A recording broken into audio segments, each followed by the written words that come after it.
Hello, conference goers, and welcome to our roundtable session titled Blurred Boundaries, Sussing Out Thresholds Between WAC and WPA in Administrative Professionalization.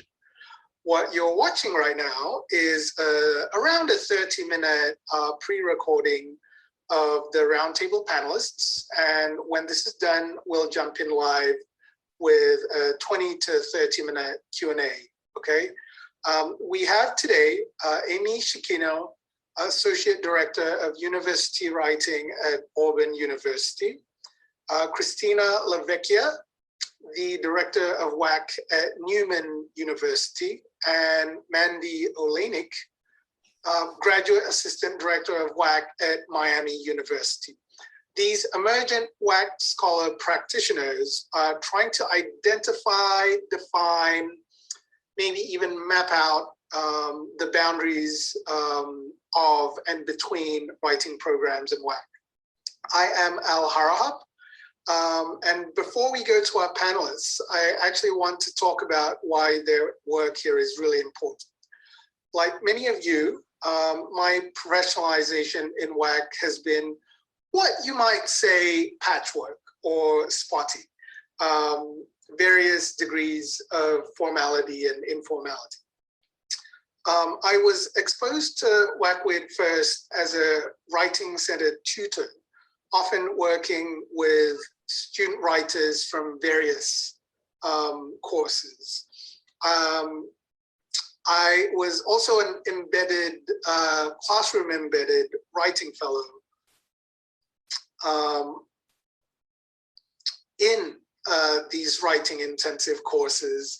I've also served as an associate director of a writing center, doing plenty of outreach to and collaboration with content faculty who are teaching these courses. And more recently, I'm trying to start learning communities based on both academic fields as well as affinity groups around identity. And somewhere in there, I also did WPA coursework with minor components in WAC-GO and writing centers. As you may know from speaking to colleagues at the conference and from our panelists today, this isn't an unusual experience. But we rarely make the space and time to talk about these complexities in our professionalization. So I'm really glad to see our panelists today willing to do that for us. So let's jump right in to our conversational roundtable.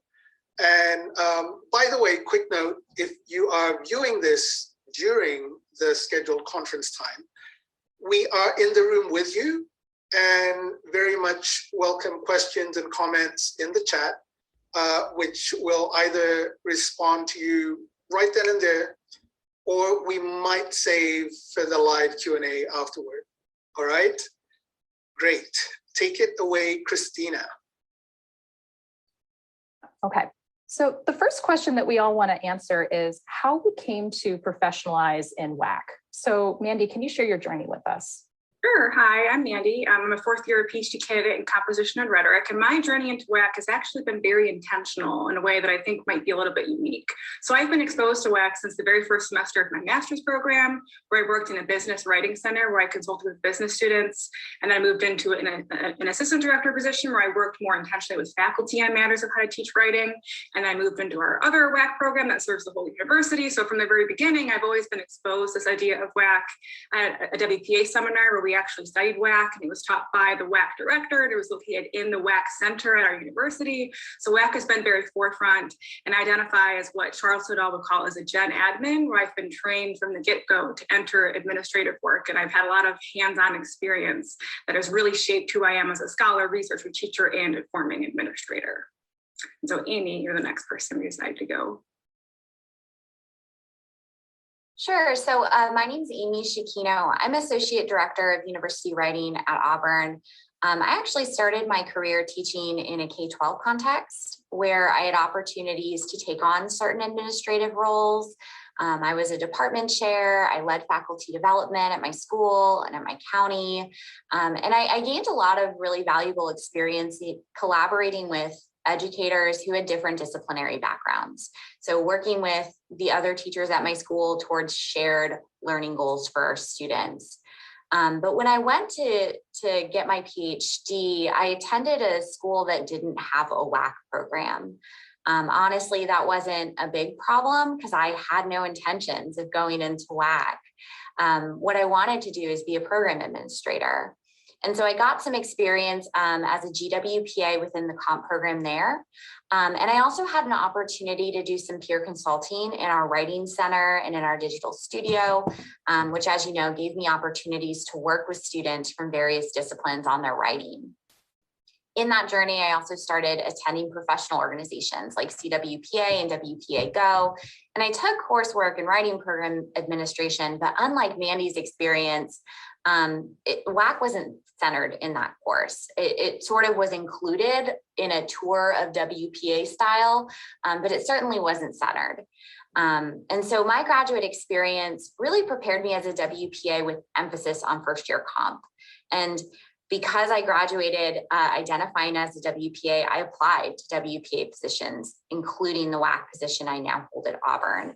And so I had to work to find things that would transfer, like my interest in faculty development, my interest in curriculum design and teacher education. But I also had to do a lot of homework to kind of get up to speed on the conversations happening in WAC. Christina, do you want to share? Yeah, and I think my journey echoes Amy's a bit in that I didn't have explicit training either in WAC. There was no program at my doctoral institution. And so at times that's been a little bit of a source of some imposter syndrome in this role. But as time has gone on, I've felt more confident in both how my adjacent experiences before my current position, as well as just the on-the-ground training, have prepared me to lead my program well. So again, in graduate school, no WAC program, but I did get involved with the administration of our first year composition program as a gWPA, which largely just mentored fellow TAs, did an exam area in WPA studies because we had a small program and at the time, no dedicated coursework to WPA work. I joined WPA-GO, went to the CWPA Institute. When I graduated, I took an unusual turn and took a postdoc position in a healthcare research unit.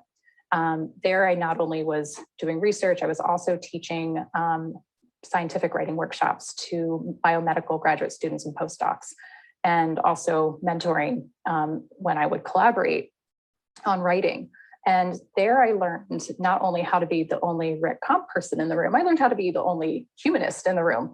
And this was, as you might imagine, really useful training for me and very formative, learning not only how to talk to different audiences, but also getting a more intimate understanding of the different pedagogical needs and writing needs that these different disciplines across campus might have, and the different investments that different stakeholders might have in what I'm doing. When I searched for the current position that I have now, like Amy, I was not explicitly seeking WAC positions. In fact, I would say that for myself, I always saw WPA work as something that I would enjoy and be good at, but not my primary goal for my career. So I always wanted to be professionalized in it, but I had other factors that I was prioritizing for my job search. But when this position was advertised and met some of my other criteria, I applied. And so there I direct a program that is as old as I am. I like to say at that institution, it was approved by our faculty senate right before I was hired. So we're kind of learning together. So the next question that we all wanted to answer was what we think WAC professionalization should look like. So Mandy, do you want to tell us a bit about what kinds of strategies or models you think should prepare professionals to learn about research and work in WAC roles, either during graduate school or after graduation, early in their career?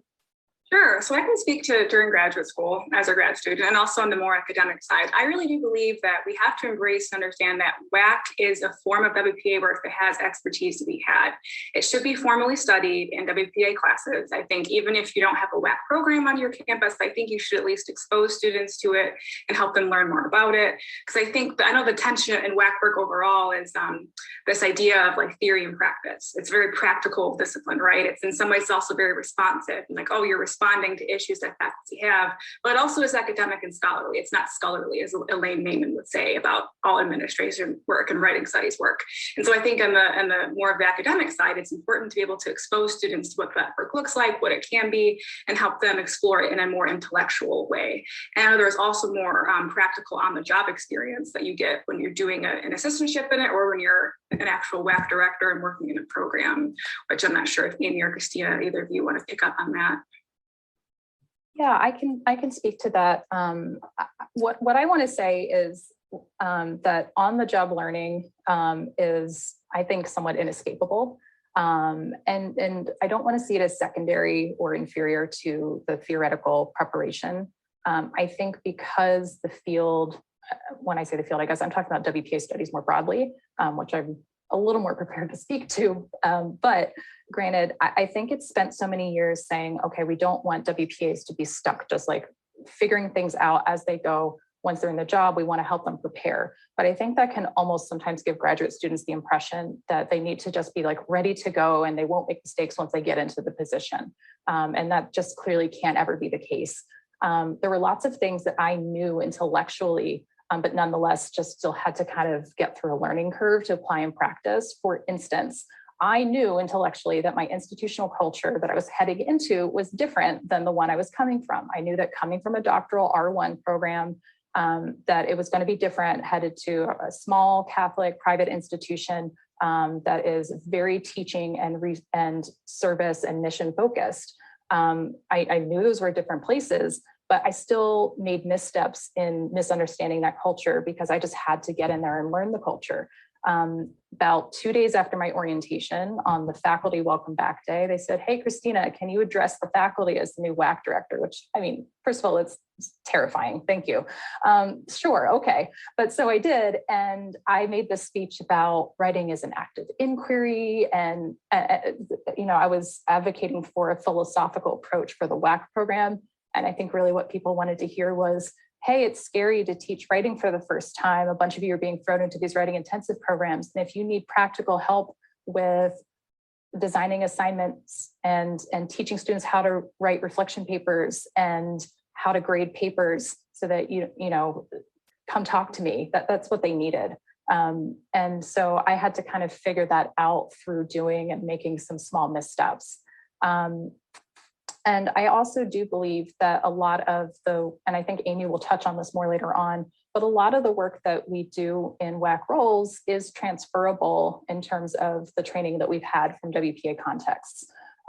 Things like navigating, how much top-down uniformity to impose on a program versus giving individual instructors or programs agency, navigating power dynamics and structures, those things all still apply. And so I've found that the preparation I got in WPA studies as well as just on the ground learning have both been really important for me.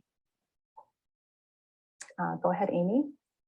So I'm actually going to transition us to our next question, which is, how can individuals who don't have access to a WAC program professionalize themselves if they do want to become WAC administrators?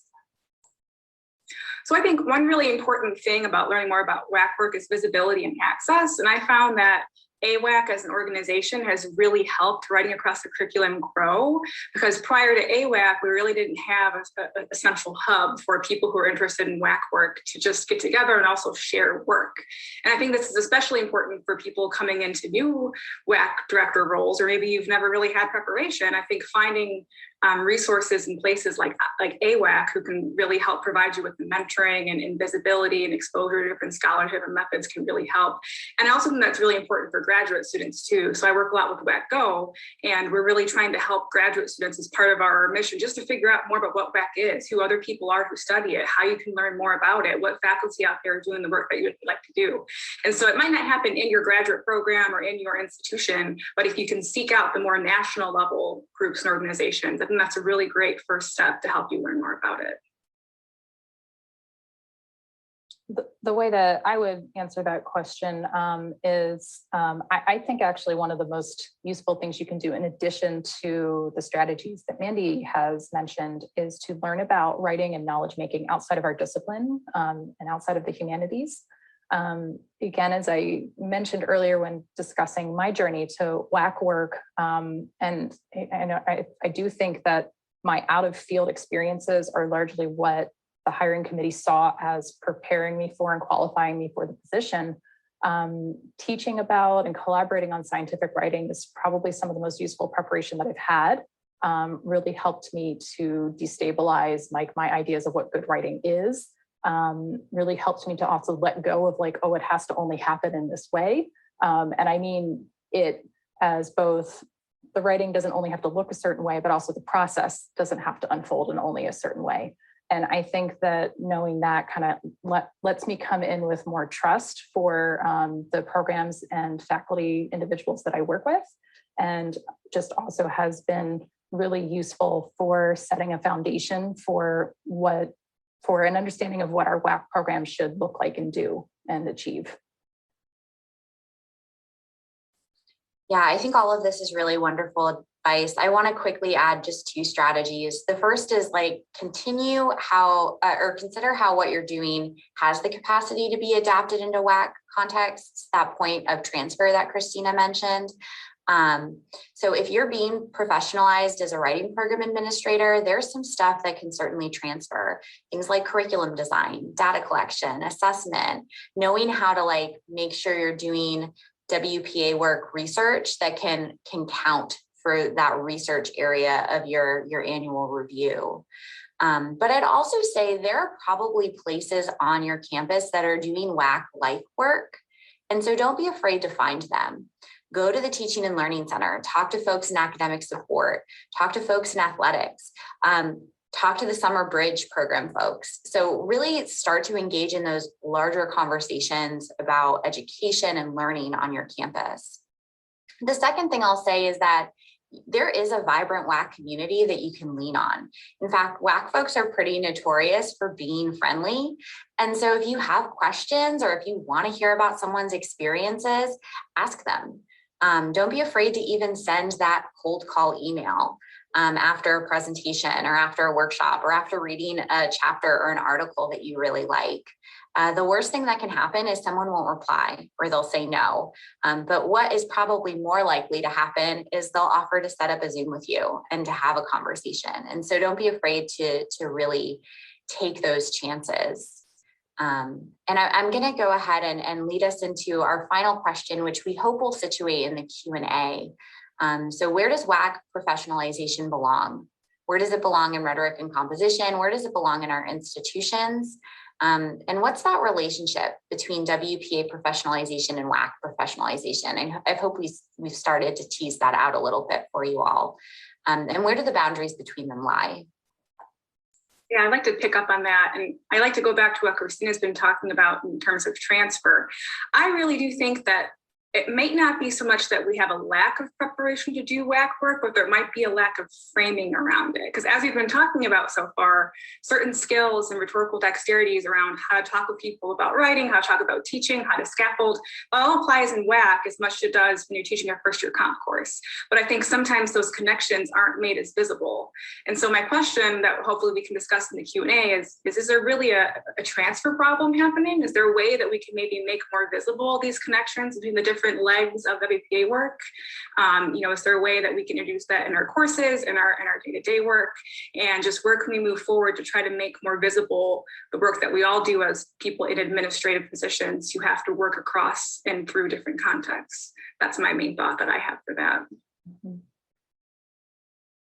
I think one thing that's relevant to this conversation too, and maybe in the Q&A, folks will share their experiences to support this, but also even if the field has an idea of what we think WAC work is as distinct from the rest of WPA work, not every institution makes that clear delineation. For instance, our WAC program includes first year composition. So I came in as the WAC director and they were like, oh yes, by the way, that includes first year writing sequence. And I was like, oh, okay, that's a different beast. And at some schools, it includes the writing center. And so as much as we talk about the boundaries, those boundaries aren't always present necessarily in the titles.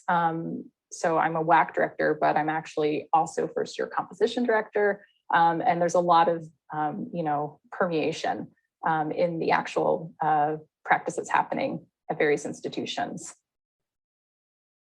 Yeah, so I want to echo all of that. And I want to lean more dramatically pro WAC professionalization. So Christina and Mandy have both mentioned that this demarcation between WAC and non-WAC work is maybe a little more superficial than we pretend it to be.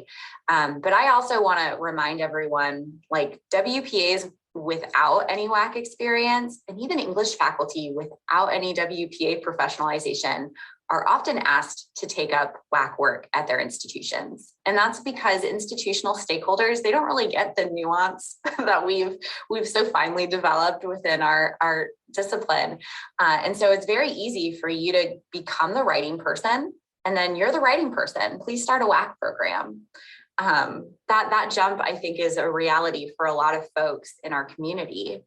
And so until we can really attend to that dilemma, it's not appropriate, I think, for us to say that only folks who know they are destined to be WAC WPAs in graduate school should get WAC professionalization.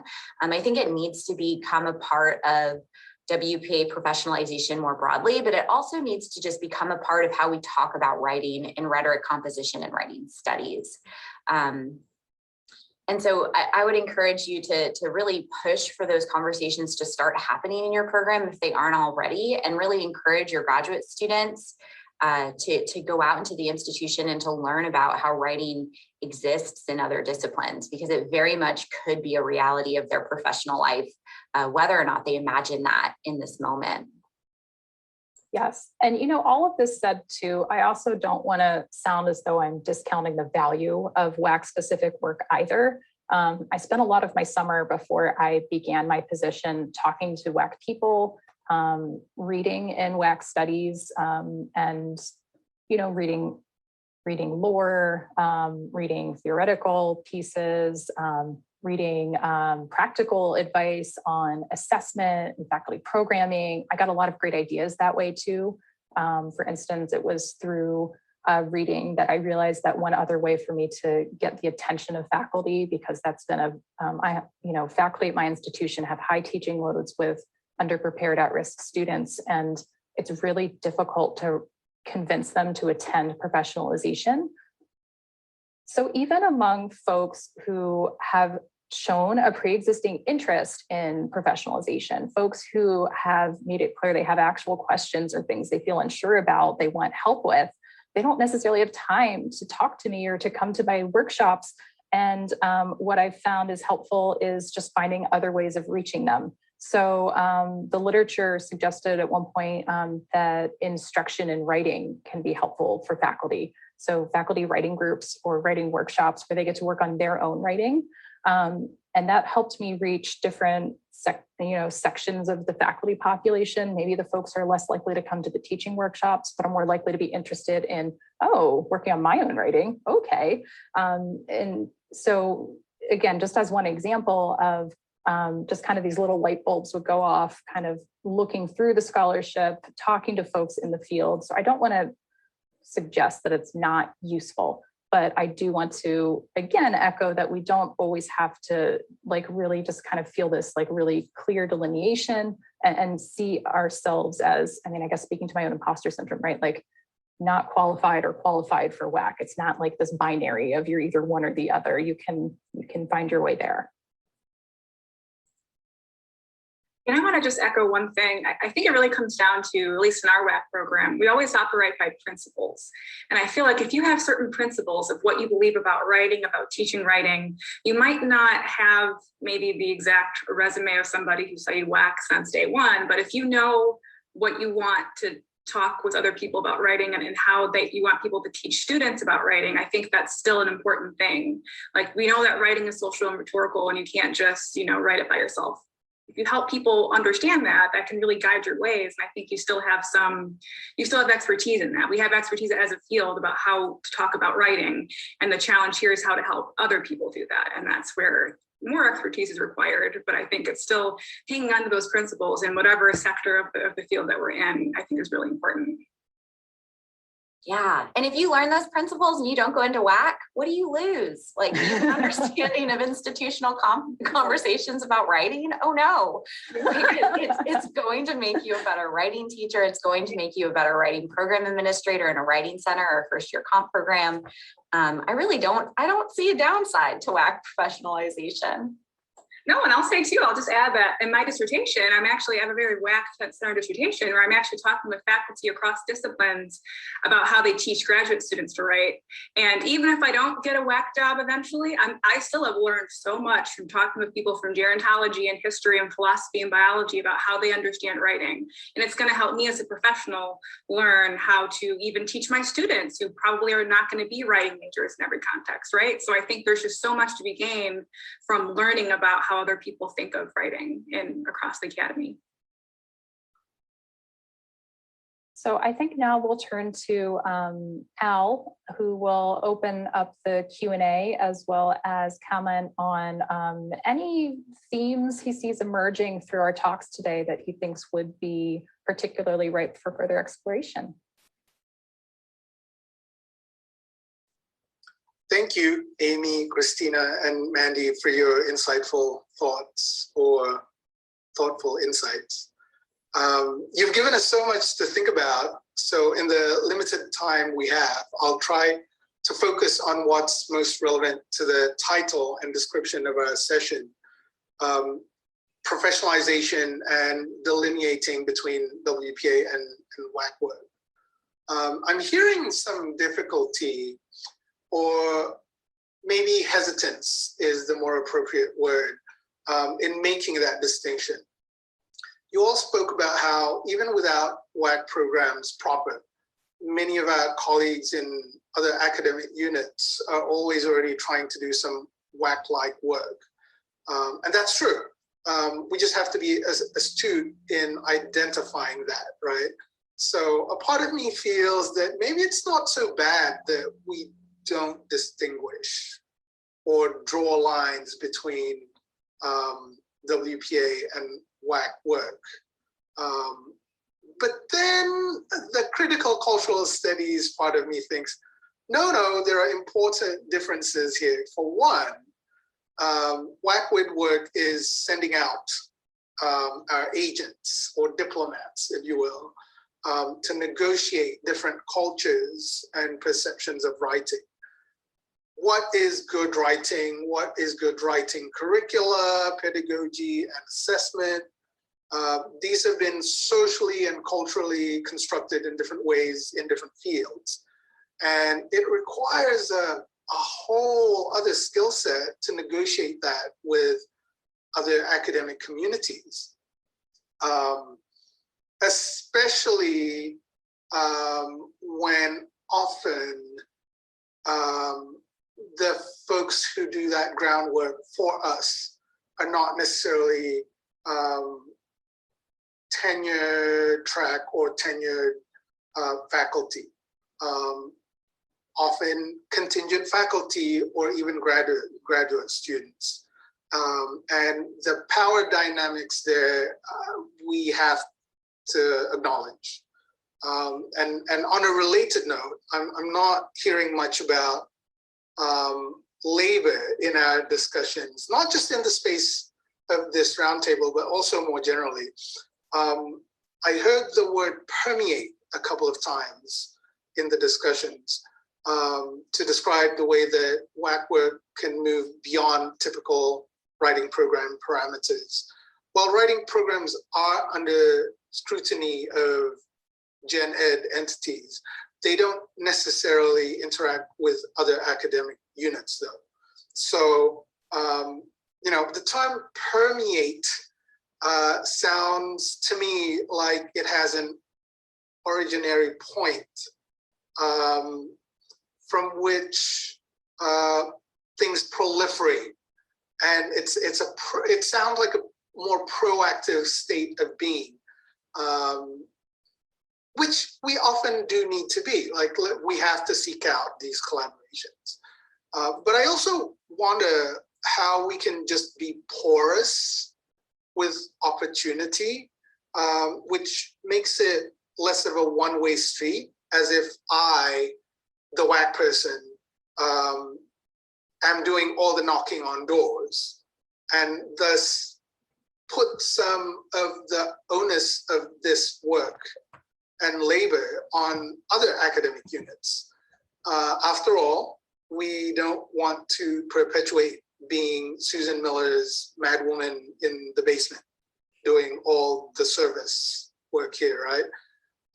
Because that then also starts to create some kind of hierarchy in the collaboration that's just not going to be generative and actually be exploitative of us. So I'm the expert on writing, they're the expert on content. We come together. What are they bringing into this collaborative effort to professionalize themselves? Too, as inevitably WAC-WID practitioners as well. It has to be reciprocal in the interest of labor equity and intellectual equity as well. And what I mean by that is, it's not just a practical time and energy thing, but the more space we leave or make for our content colleagues to contribute, the more invested they'll be in the efforts. So win-win there, right? Okay, thank you, roundtablists. We are going to end the pre-recorded portion right now and just magically change outfits like Power Rangers or Sailor Moon, or choose your pop culture reference. And let's go to the live Q&A now.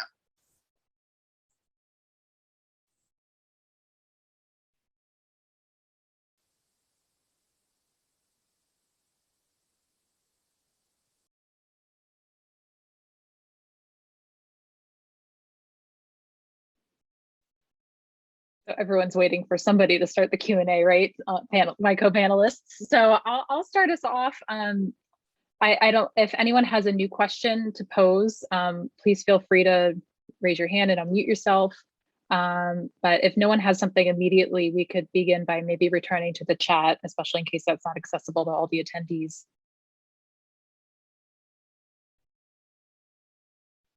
So maybe while folks think, I'll just kind of start by turning back to the chat. But it looks like one of the, there were a few ideas that resonated here. One was some folks, I see Megan discussed how even with a PhD in Rec Comp, feeling under-professionalized with WAC work, which certainly both Amy and I have touched on in our presentations. And I think, you know, perhaps there's a surprising number of us, even though we're at the International Writing Across the Curriculum Conference, who feel that way. And maybe that's why we're here. I certainly do. I had WPA professionalization, as I mentioned, but not WAC-specific, apart from what I did in a hurry the summer before I started my position.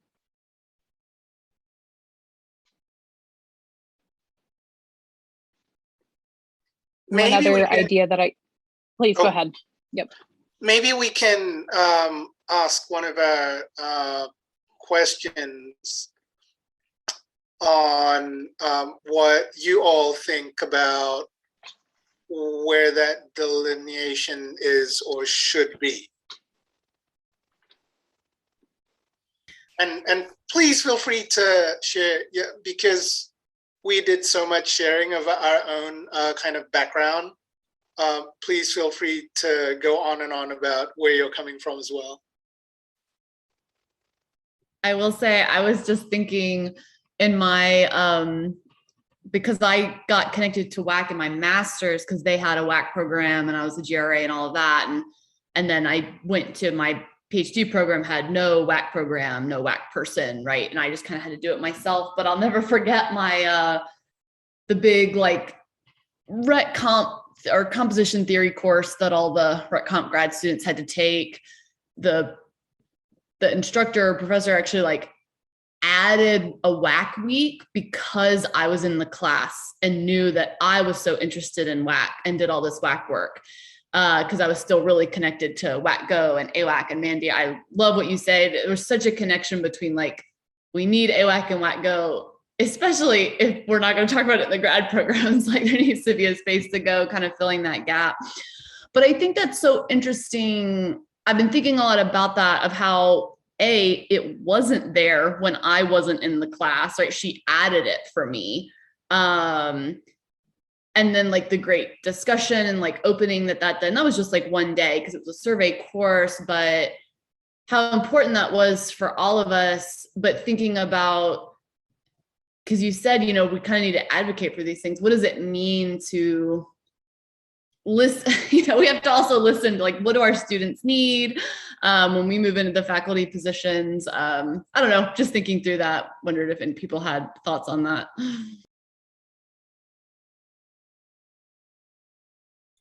I'll jump in for just a second. I think that sounds very familiar. As much as I'd like to say that my comp program, and we have a WAC program, a very well-established WAC program here. I'm at the University of New Hampshire, and we have a really great tradition here. And I stepped into the role as writing program director with all of this scaffolding in place for me. So it's not like I have to redesign anything. I mostly feel confident in the fact that all I have to do is just not screw anything up. So that's really good. But I also felt like this sort of FOMO sense of what did I miss during my graduate program here in terms of just the WAC readings that are out there and the WAC-WID theories and all of that stuff. And it's like, why didn't we have that as part of our sort of standardized, you know, primary reading on our exam list? Because kind of like you, Alisa, it was more, I hope I'm saying that right. It was, yeah, it was more of a like special interest or a special topics course that was actually offered after I had finished my coursework. And I was like, well, I don't have time to take it now because I'm working on my dissertation. And so, and I didn't realize until halfway through my program that WAC work was something that I was interested in, but I didn't have the space for it yet in my coursework because it wasn't required. And so I felt like I missed out on a lot of that foundational work. And so now I'm just sort of frantically trying to say, oh my God, how do I just know, at least look like I know what I'm doing until I figure out what I'm doing? So that's where I'm at right now.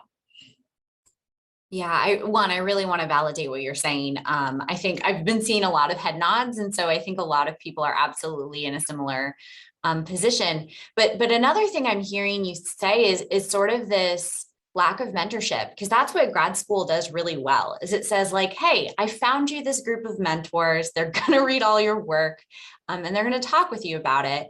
And when you don't have a WAC mentor, you're sort of left on your own. And so I guess, like, what are the other avenues to create those mentoring relationships? How do you go to a conference and look at a senior colleague in the field who does have that WAC expertise and say like, hey, can I call you when I'm hyperventilating at my desk? Would that be okay? Like, how do we create those networks for each other? I thank you so much for saying that too. And I do want to step in and say, like, I had wonderful mentors. The problem was our program was sort of understaffed, and we only have 2 faculty members. This fall, we're down to 1 because one's on medical leave. And it's like they're trying to support 14 students or 16 PhD students at any given time, and two faculty members can't sustain that. It's ridiculous. So, you know, part of the labor issues that we're always talking about, you know, trickle down into the way we support the graduate students and then the way we support the undergraduate students too. And just it branches out into, you know, a university-wide underutilized or under-resourced issue. So yeah, but finding those alternate connections that we can make, like at the IWAC network, but then, you know, trying to find out, I was never told that this was a conference that I should go to. So not even being pointed to, well, I don't have the time to mentor you in this right now, but here are some other places. I think even trying to establish that of like, where are the resources so that people can go to them? I think that's really important too. So thank you. Great points, Megan. I just wanted to speak to that a little bit as well, and just say that it's interesting to me too to think about these conversations about being prepared and being and steeping ourselves in the specific literature. And this is something I said in the chat. These hyper specializations of the discipline, though, aren't always legible outside. So to a degree, sure, the preparation prepares us for the practice, but at the same time, you know, I had a lot of like, oh my gosh, do they know they're getting just a WPA person and not a WAC person coming into this job? They're going to hate me. Well, they don't know the difference at my institution, frankly. You know, I'm at a small school, and in fact, and this is something I mentioned as well, the writing center director started at the same time as me. We created a brand new writing center with the same grant that created the WAC program.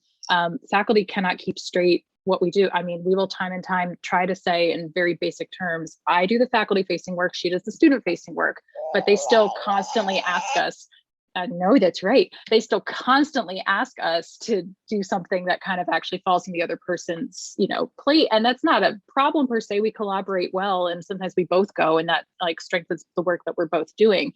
But again, outside of Rec Comp, this delineation is not legible. And so how much is it that it affects our practice, and how much is it that maybe it's just us feeling a little bit insecure because we have a threshold for expertise that is really high and maybe unnecessarily so in our heads?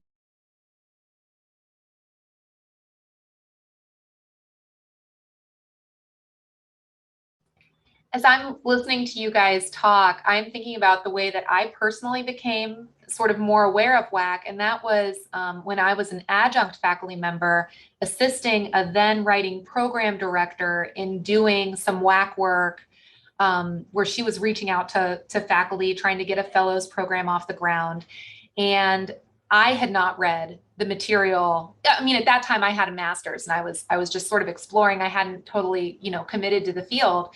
But one of the really striking things I remember to that, and I know you have not experienced this, Christina, because we were talking about this before, but it was resistance from the faculty to some of the scholarship that she was bringing in. So it amazed me when she brought in like Barbara and Walvrud. I'm going to totally mispronounce her name, but it was like a eye-opening experience for that group where everybody suddenly began talking in sort of more creative and open ways. And so I guess I bring this up to say that even if we are immersed ourselves in a particular scholarly conversation, that doesn't necessarily mean that all of that work will translate to the people we're trying to move with us.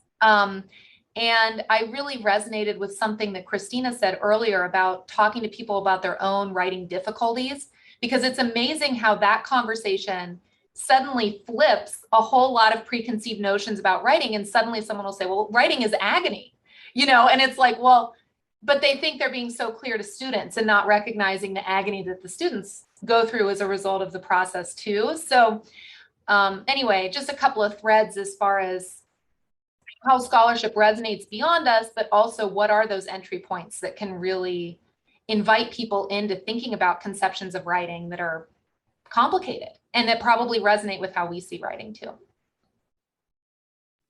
I think that's so important, Kelly. And I feel like the main thing that I keep coming from this is that WAC work is inherently conceptual.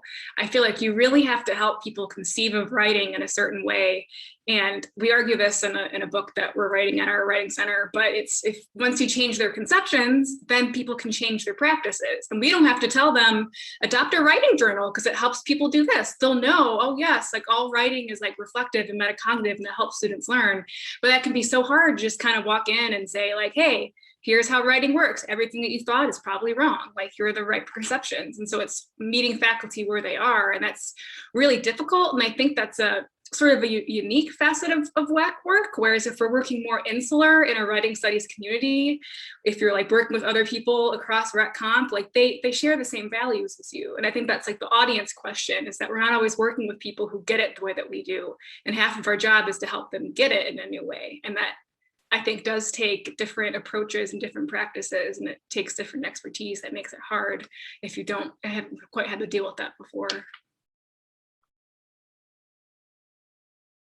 Mandy, I think your point earlier when you were talking about doing, you're doing this study where you're getting to talk to faculty all across the disciplines, that's so huge. Like, I think that's when we're talking about professionalizing in WAC, I think maybe that's the missing piece, because even when you read a lot of WAC scholarship and read writing studies, people talk about working with faculty or talk about WAC threshold concepts or whatever, that's one thing. But until you have you talk with faculty, like, what do you value in student writing? What do your student writers, struggle with? It is hard to understand. So that, I guess, that professionalization piece, and like Christina was saying, the misstep of like wanting to go in and writing is situated inquiry, right? And realizing that that's not what faculty needed in that moment. I really appreciate you sharing that story. Though that kind of on the ground WAC work and understanding why it matters, because you've know what faculty perceptions are, that's a piece that's really hard to get just from the literature. That's a piece that's really hard to get. I even feel like from the IWAC conference, because like you said, we're still all in this shared value space. And so I'm wondering how we professionalize people in that piece, where you're really getting to talk with faculty and understand where they're coming from and what their needs are, things like that. Yeah, I love that point. And I think it touches on something that Al brought up, which is like the expertise that faculty and disciplinary communities have that we don't. And that's where I think being an underprepared WAC WPA has served me well, because I'm very willing to admit what I don't know. I don't know what it's like to write as a clinical nursing professional. I don't know what it's like to write as an industrial and systems engineer. And so it is like you need to be willing to learn and listen too, with the idea that maybe these concepts can help faculty solve problems they have. I think that's my favorite part of the job, but also I think the most emotionally exhausting. And I consider myself a relatively extroverted person, but so much of what I do is just talking to people about writing and their problems. Something that I've been thinking about in what Elisa is lamenting in what's missing in the literatures is that as a field, writing studies is really hesitant to make generalizations from our case studies. We have this almost kind of fetish for localization, and without extrapolating how a generalization could be useful. Like we're hyper cautious, and we're always saying, but this is at my institution. It may not be relevant to you, but just take that damn leap and say, you know what? I think I can say a little something broad about nursing here. And you can try to replicate the study, or you can say something different. But we're so paranoid that we're going to get called out for making a generalization that that we make this. I don't know, this sharing, this is just about me, it may not refer to you, and that I think is what leads to what Elisa is identifying as let's take the risk and make these generalizations and maybe find something useful in them. I agree, Al, and I could say so much about that, because I think it really goes, a lot of it comes to our field ethos and our distrust of positivism. And having experienced scientific writing collaborations, I mean, that really just extends to so much of how our writing and evidence and those sorts of bases in the field work. And it can be really interesting. And I'm glad that you're helping us to make that strange into existence.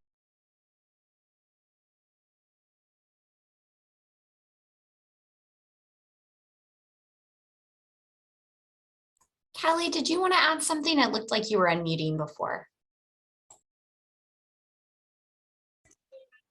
It's gone. I don't remember. Yeah.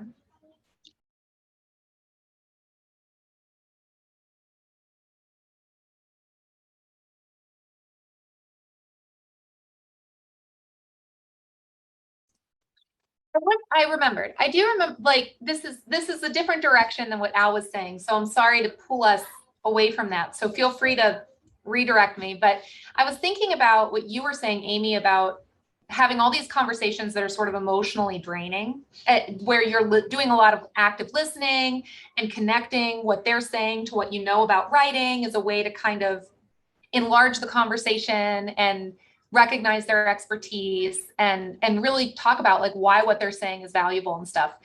And I think that plays into this, I don't know, kind of larger thing about what is the writing person? What's the writing person supposed to be like? And I had an interesting experience where I was sitting at a table with another person from writing studies and then a person from mathematics, and his wife adjuncted in the writing studies program. So he started telling us, oh, there's my dog, that, you know, student writers are so terrible. Student writing is so hard to read. It's just so difficult to read. It seems to be getting worse. And as the writing studies person, I think that this is my natural orientation anyway. Yeah, Johnny can't write kind of thing, is to be like, I love reading student work. I love working with students. Isn't it interesting to pull out the really complex things that are there in the writing, you know, reading Bartholomew or whatever, where it's like, yeah, I really like, I don't know if you guys know Sydney Alexis in our field, but she has like a thing. She's a professor in our field, and she's like a thing like, I am a reader of student work. It's like one of her identities in Facebook or something. And I so relate to that, and the emphasis on liking student work. So I just think about that as like this emotional performance that we're all expected to do. And I don't know, it's just like something I notice across a range of contexts, that it seems like our field embodies that, and it's maybe a little different than others or something like that, or we're expected to do it.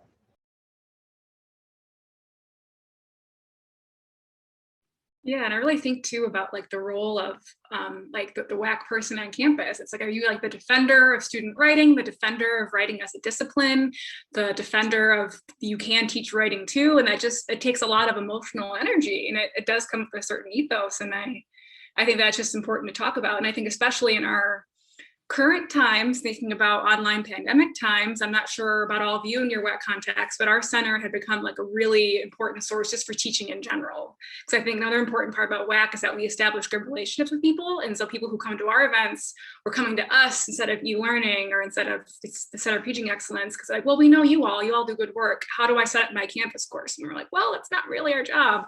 And so I think that just really speaks to like the community evident in WAC work and how we do build relationships with people. And with the students, you know, I mean, there's different, you know, considerations there. I think is really important to this. I love that you brought up the emotional work, dimensions of the work, Mandy, because I kind of feel constantly torn between two loyalties in that I try to lead with a caring first approach with faculty. And that's what I've learned. So the story that I had started with of like, oh, writing a situated inquiry, because I had read about faculty resistance to WAC programs. So I came in thinking, I am the defender of WAC. I'm going to lead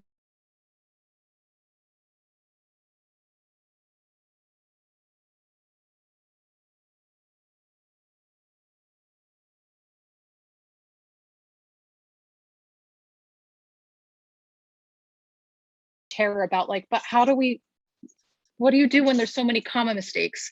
And so then I realized, and like, oh my God, I'm so scared. Like it takes me an hour to read a student paper. And then I realized, okay, so it's my goal to like empathize and tell them, yes, this is hard. I also have a hard time and have to guard my time when I'm responding to student work. I also am torn and trying to always hold back from over commenting on student work.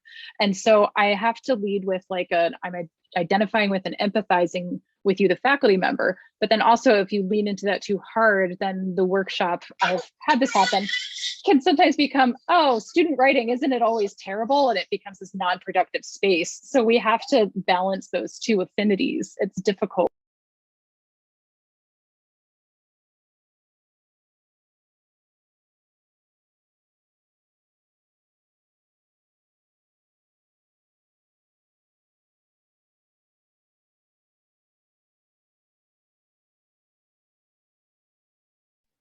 I just want to point out that